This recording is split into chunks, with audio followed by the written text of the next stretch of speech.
Good evening class, welcome to Deep classes. आज की video में हम हिंदी टीजीटी पीजीटी से रिलेटेड क्वेश्चंस की प्रैक्टिस करेंगे, जिसमें हम भक्ति काल से क्वेश्चंस को लेकर आए हैं आपके लिए। इससे आपका भक्ति काल का जो टॉपिक है वो बहुत मजबूत हो जाएगा। हम बिना देरी के अपना आज का वीडियो स्टार्ट करते हैं। भक्ति काल का हम पहला क्वेश्चन देखें तो जो है इसके समय से रिलेटेड, भक्ति काल का समय कब से कब तक माना जाता है। इसके चार ऑप्शन आपको दिए गए हैं: 10वीं शताब्दी से 14वीं शताब्दी, 14वीं शताब्दी से 17वीं शताब्दी, 17वीं शताब्दी से 19वीं शताब्दी या फिर 19वीं शताब्दी से वर्तमान तक। इसके आंसर की बात करें तो वो है ऑप्शन नंबर बी, 14वीं शताब्दी से 17वीं शताब्दी। भक्ति काल का ये समय जो है हमें डॉक्टर नागेंद्र द्वारा दिया गया है।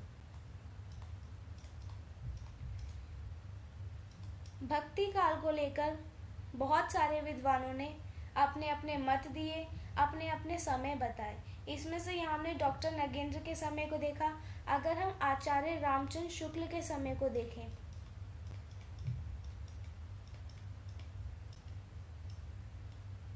तो इन्होंने भक्ति काल का समय बताया 1375 विक्रम संवत से 1700 विक्रम संवत।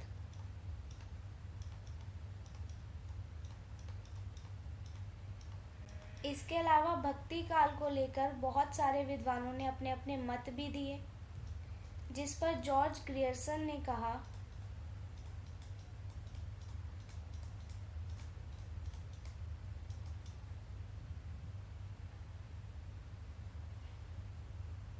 कि ये ईसाइयत की देन है।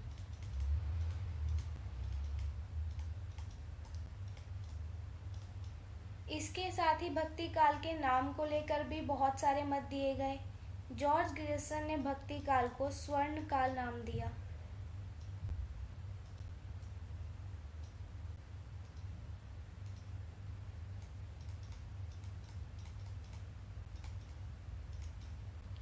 जॉर्ज ग्रियर्सन के अलावा श्याम सुंदर दास की बात करें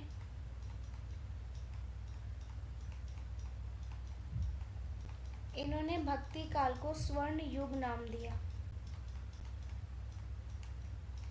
इन दोनों के नामों में आप फर्क देखें, जॉर्ज ग्रियर्सन ने स्वर्ण काल कहा और श्याम सुंदर दास ने स्वर्ण युग, तो इसमें आप कंफ्यूज ना हो। आगे देखते हैं, हजारी प्रसाद द्विवेदी ने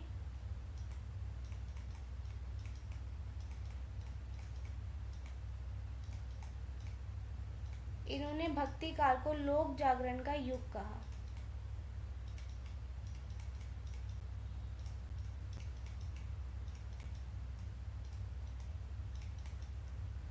तो यहाँ पे हमने भक्ति काल से रिलेटेड कुछ मतों को जाना। आगे देखते हैं, भक्ति काल को कितने प्रमुख भागों में बांटा गया है? 2, 3, 4 या फिर 5? इसका जो सही उत्तर है वो है ऑप्शन नंबर ए, 2। भक्ति काल को 2 भागों में बांटा गया है। अगर हम वो 2 भाग यहाँ पे देखते हैं, पहले ये 2 भागों में बटा। एक है सगुण भक्ति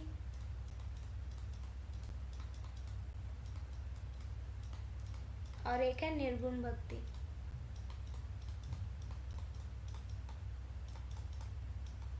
इसके बाद इनके भी हमें आगे 2 भेद देखने को मिल जाते हैं। सगुण भक्ति में आ जाता है एक राम भक्ति काव्य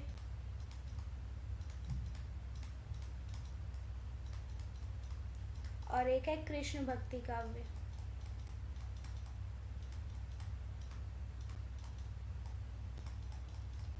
इसी तरह निर्गुण भक्ति भी 2 भागों में बट जाती है। एक है ज्ञान मार्गी शाखा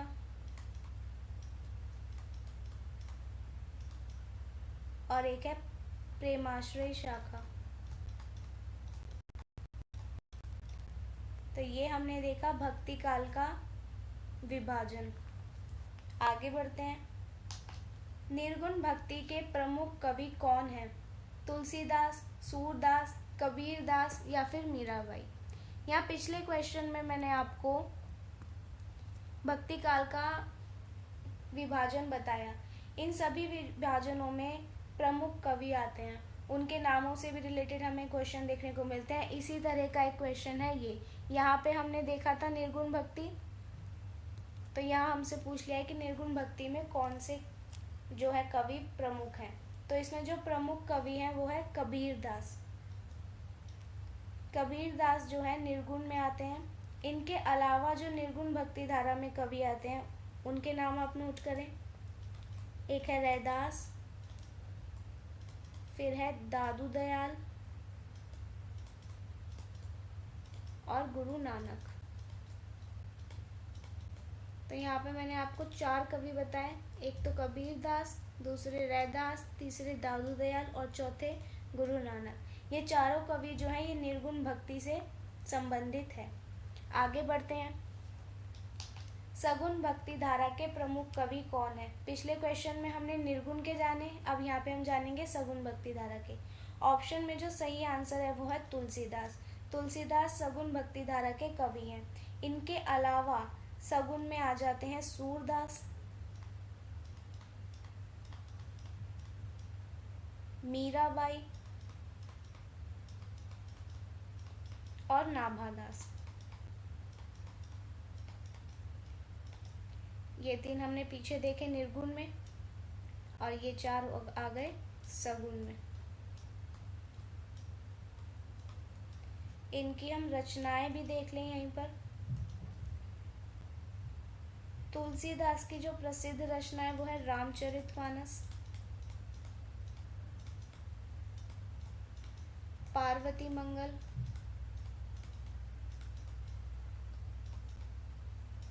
जानकी मंगल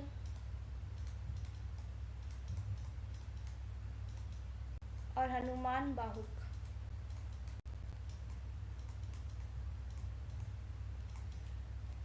सूरदास की रचना देखें, सूर सागर।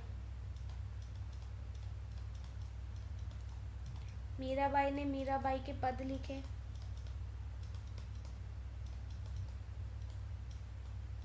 नाभादास की रचना की बात करें तो इनकी रचना है भक्तमाल।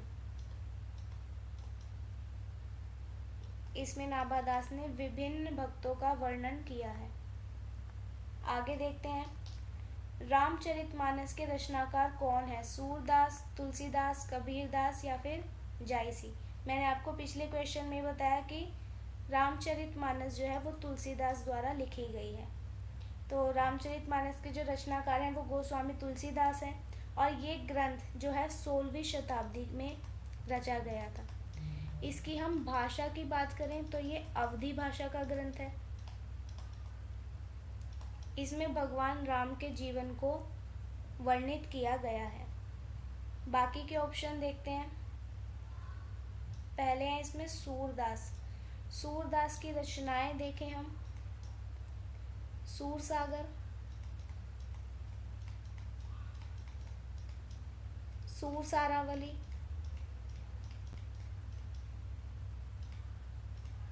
और साहित्य लहरी।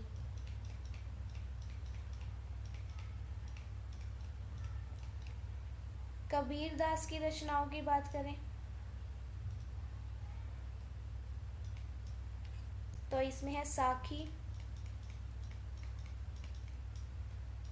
सबद और रामायणी। इन तीनों का जो संकलन है वो बीजक के नाम से किया गया है,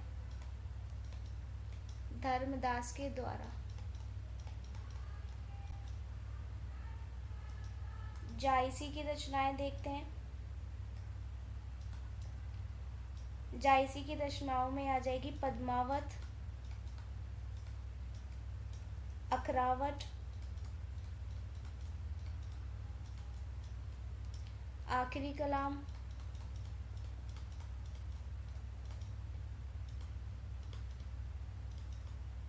कहरनामा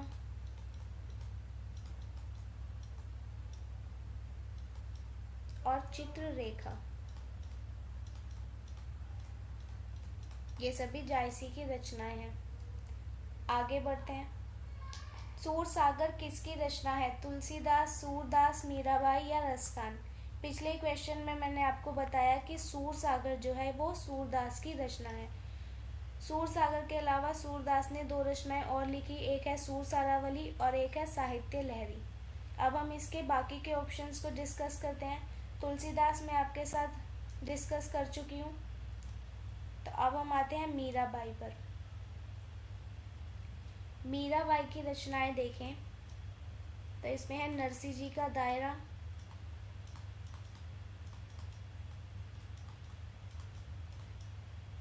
राग गोविंद,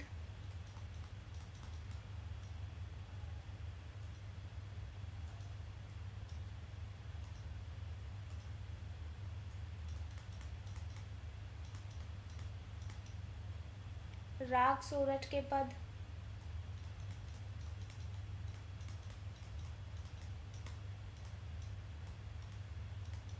गीत गोविंद की टीका,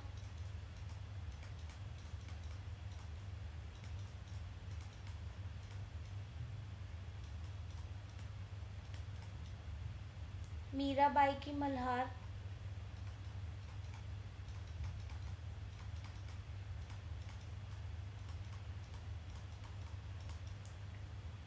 गरबा गीत और एक है राग विहाग एवं फुटकर पद।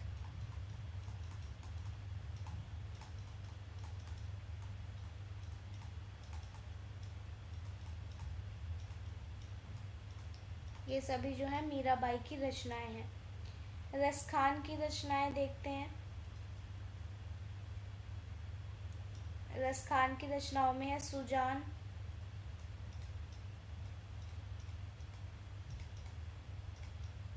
प्रेम वाटिका, बाल लीला और अष्टयाम। ये सब जो है ये रसखान की रचनाएं हैं। सूरदास के बारे में हम एक बार ही जानते हैं थोड़ा यहाँ पे।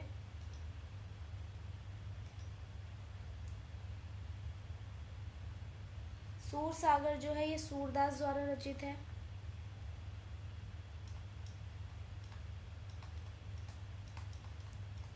इसकी जो भाषा है वो है ब्रज भाषा।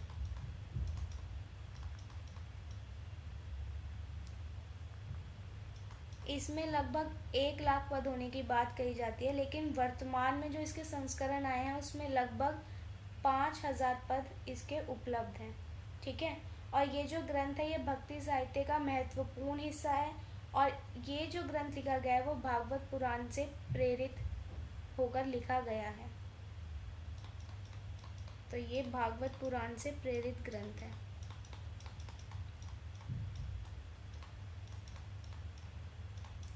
नेक्स्ट क्वेश्चन देखते हैं। पद्मावत के रचनाकार कौन है? कुतुबन, मंजन, जायसी या फिर उस्मान?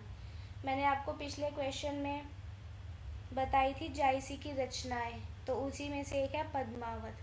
तो पद्मावत जो है वो जायसी की रचना है।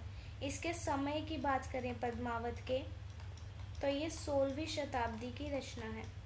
इसकी भाषा देखें पद्मावत की, तो भाषा है इसकी अवधी। पद्मावत की शैली जो है वो है सूफी प्रेम काव्य।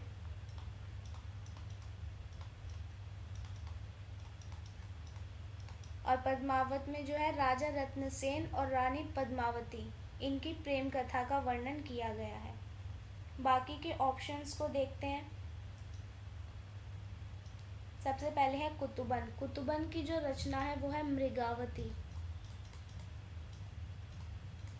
फिर है मंजन। मंजन की रचना का नाम है मधुमालती।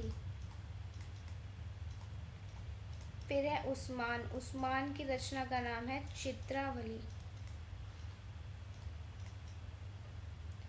आगे देखते हैं नेक्स्ट क्वेश्चन। बीजक किसकी रचनाओं का संग्रह है? तुलसीदास, सूरदास, कबीरदास या फिर रैदास? मैंने पिछले क्वेश्चन में आपको बताया कि साखी, सबद और रमैनी इन तीनों का जो संकलन है ये बीजक में किया गया है। साखी, सबद, रमैनी, इनका संकलन बीजक में किया गया है, जिसे धर्मदास ने किया है, जो कि कबीरदास के शिष्य थे। तो बीजक में जो है वो कबीरदास की रचनाओं का संग्रह देखने को मिलता है। बाकी के ऑप्शन देखें। तुलसीदास की रचनाएं आपको मैंने बताई, पार्वती मंगल, जानकी मंगल, हनुमान बाहुक। इसी तरह सूरदास की भी मैंने आपको बताई, सूर सागर, सूर सारावली और साहित्य लहरी। अब आते हैं रैदास। रैदास ने जो है 40 पद लिखे हैं, जो कि गुरु ग्रंथ साहिब में संकलित हैं।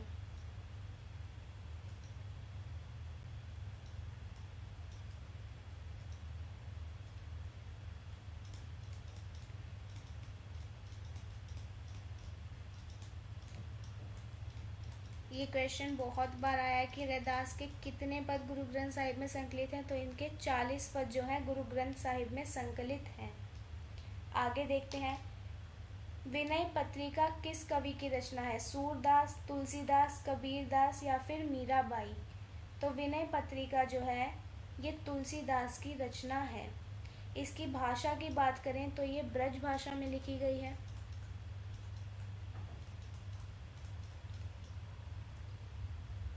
और इसमें 279 स्तोत्र गीत संकलित किए गए हैं।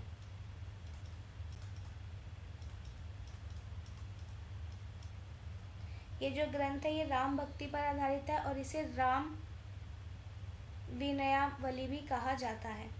तुलसीदास की हम अन्य रचनाओं को देखें। आज के क्वेश्चन में जितने भी ऑप्शन थे उसमें बहुत बार तुलसीदास आए, लेकिन मैंने आपको इनकी सभी रचनाएं नहीं बताई, तो एक बार इनकी सभी रचनाएं देख लेते हैं। रामचरितमानस,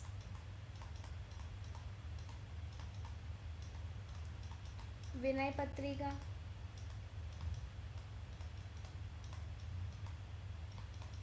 दोहावली,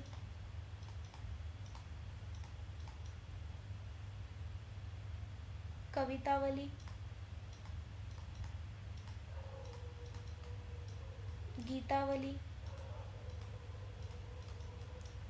बरवे रामायण,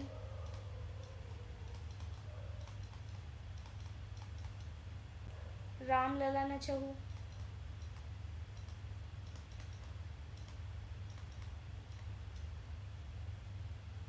जानकी मंगल,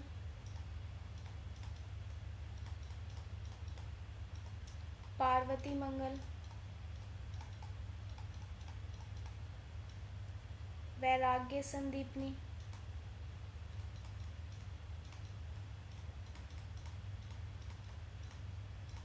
और रामाज्ञा प्रश्न।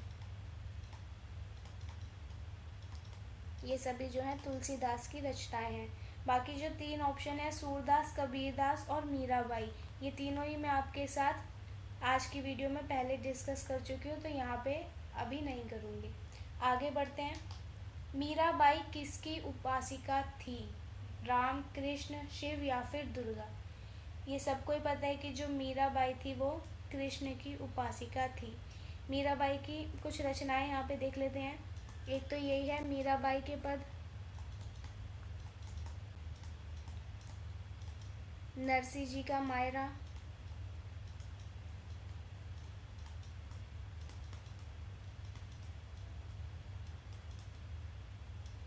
राग गोविंद,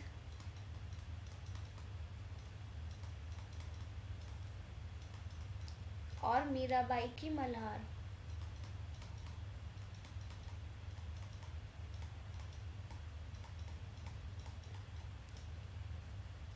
आगे देखते हैं, अष्टशाप के कवियों में कौन शामिल नहीं? सूरदास, कुंभनदास, नाभादास या फिर नंददास? अष्टशाप की बात करें तो अष्टशाप की जो स्थापना हुई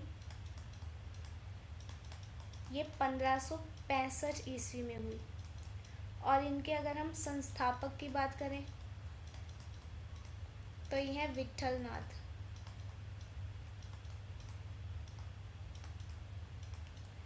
अष्टशाप में कवियों की संख्या जाने तो अष्टशाप में कुल 8 कवि हैं, जिसमें कि 4 विठलनाथ के शिष्य हैं और 4 वल्लभाचार्य के शिष्य। उन्हें हम देखते हैं। पहले हम यहाँ पे विठलनाथ के शिष्य देखते हैं।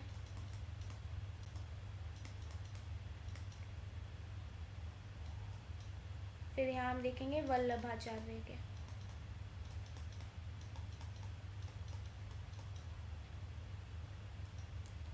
विठलनाथ के 4 शिष्य हुए, जिसमें है छीत स्वामी, गोविंद स्वामी,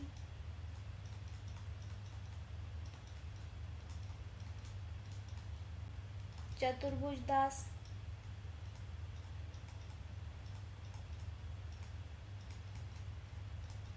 और एक है नंददास। वल्लभाचार्य के भी 4 शिष्य हुए। इसमें है सूरदास, कुंभनदास,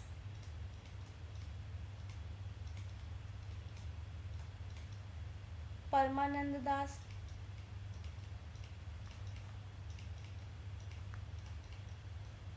और कृष्णदास। तो इसमें हमने कहीं पे भी नाभादास का नाम नहीं देखा है, तो अष्टचाप के कवियों में नाभादास शामिल नहीं है। सूरदास हमने देख लिया, वल्लभाचार्य के शिष्य हैं। कुंभनदास भी वल्लभाचार्य के शिष्य हैं और नंददास विठलनाथ के शिष्य हैं। आगे बढ़ते हैं हम अपने नेक्स्ट क्वेश्चन पर। भ्रमर गीत का मुख्य विषय क्या है? राम कथा, कृष्ण की बाल लीलाएं, गोपियों का विरह वर्णन, या फिर ज्ञान भक्ति का समन्वय। तो सूरदास ने जो है सूर सागर की रचना की। ठीक है, इसी सूर सागर में हमें भ्रमर गीत देखने को मिलता है। भ्रमर गीत में हमें गोपियों का विरह वर्णन दिखाया गया है। इसका आंसर है ऑप्शन नंबर सी। ठीक है, यह जो प्रसंग है ये श्रीमद् भागवत के 10वें स्कंद से लिया गया है। इसमें दिखाया गया है कि कृष्ण के मथुरा जाने के बाद गोपियाँ उनके विरह में कैसे व्याकुल हो जाती हैं, इसके बारे में हमें इसमें बताया गया है। आगे बढ़ते हैं अपने नेक्स्ट क्वेश्चन की तरफ। ज्ञान मार्गी शाखा के प्रमुख कवि कौन है? तुलसीदास, सूरदास, कबीरदास, या फिर मीराबाई। इसके उत्तर की बात करें तो यह है कबीरदास। कबीरदास ज्ञान मार्गी शाखा के प्रमुख कवि हैं। इनके बाकी कवि को भी देख लेते हैं। एक है रैदास, एक है गुरु नानक और नामदेव। ये सभी कवि जो हैं ज्ञान मार्गी शाखा से संबंधित हैं। नेक्स्ट क्वेश्चन देखते हैं जो हमारा प्रेम मार्गी शाखा से रिलेटेड है। इसमें 4 कवि दिए गए हैं, तुलसीदास, सूरदास, जायसी और रैदास। इसमें हमें बताना है कि प्रेम मार्गी शाखा का प्रमुख कवि कौन है। तो इसका आंसर हो जाएगा हमारा ऑप्शन नंबर सी, जायसी। जायसी के अलावा इसमें जो और कवि आते हैं वो है कुतुबन, मंजन और उस्मान। इन सभी की रचनाएं भी मैं आपको पहले बता चुकी हूँ, एक बार ये और देख लेते हैं। यहाँ पे जायसी की एक रचना बता रही हूँ यहाँ, पद्मावत। कुतुबन की रचना है मृगावती। मंजन की रचना का नाम है मधुमालती और उस्मान की रचना है चित्रावली।